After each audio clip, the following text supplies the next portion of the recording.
புதுச்சேரி முத்தியால்பேட்டை தொகுதியைச் சேர்ந்த 31 மீனவர்களுக்கு புத்தாண்டை முன்னிட்டு மீன்பிடி உபகரணங்களை திமுக முன்னாள் சட்டமன்ற உறுப்பினர் நந்தா சரவணன் வழங்கினார்.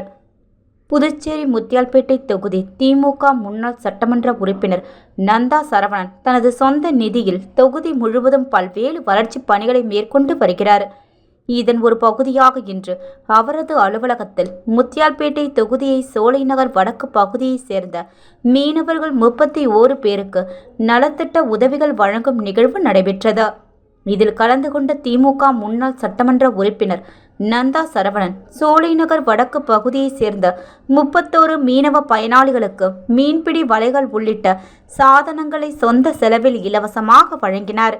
இந்த நிகழ்வில் முத்தியால்பேட்டை தொகுதியைச் சேர்ந்த முன்னாள் தொகுதி மீனவரணி துணை செயலாளர் பூபதி கிருஷ்ணன், தேசப்பன், பாவாடை வேல்முருகன், மணிபாலன், நடராஜன் மற்றும் தொகுதி திமுக நிர்வாகிகள் உடன் திமுக முக்கிய பிரமுகர்கள், தொகுதி மக்கள் என அனைவரும் திரளாக கலந்து கொண்டனர்.